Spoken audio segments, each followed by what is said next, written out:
ఒరి ఏందిరా స్వామి, సర్కారోరు సరుకులు ఇచ్చుటేమో గాని మీరు ఆ సరుకుల కోసం ఎగబడే తీరు సక్కంగా లేదురా స్వామి. ఎందుకంటారా, జర ఆముచ్చటదో మీకు చెప్తా నేనుండ్రి. మన సర్కారు సక్కంగానే మన విజయవాడలో ఇట్లా వరద వచ్చిన ప్లేస్లలో రేషన్ కార్డు లేదా ఆధార్ కార్డు ఆధారంగా సరుకులు అయితే ఇచ్చిండ్రు. దీంతో ఎట్లాంటి లొల్లి లేదు జనాలతోటి. కానీ ఇట్లా సాయం చేయాలని కొన్ని ప్రైవేట్ సంస్థలు రేషన్ కార్డుతో సంబంధం లేకుండా ఇస్తుండ్రు కదా. ఈడనే పెద్ద లొల్లి వచ్చి పట్టాదు జనాలతోటి. ఎట్లనో ఆముచ్చట కూడా చెప్తా నేనుండ్రి. సరుకులు తీసుకుని వరద బాధితులు వాళ్ళ ఫ్యామిలీలా తీసుకున్న వాళ్ళే మళ్ళీ తీసుకుని ఇండ్లలో దాచుకొని అందరినీ మస్తు పరిశాన్ చేస్తుండట.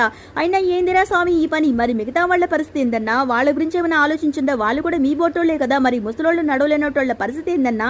అసలు నేను ఈడ ఏం చెప్తున్నానంటే, ప్రైవేట్ సంస్థటోళ్ళకి విజ్ఞప్తి చేస్తున్నాను, వరద బాధితులకు సరుకులు ఇవ్వండి. కానీ రేషన్ కార్డులో ఉండేటోళ్ళకి ఫ్యామిలీలా ఒక్కరికే సరుకులు అందేలా ప్రయత్నం చేయండి సారు. అప్పుడు అందరూ మస్తు ఖుషి అవుతారు కదా. ఏది ఏమైనా మన ఇలాకాలో ఇట్లాంటి సమయంలో వరద బాధితులకు సాయం చేస్తున్న మహానుభావులకు నా శతకోటి వందనాలు.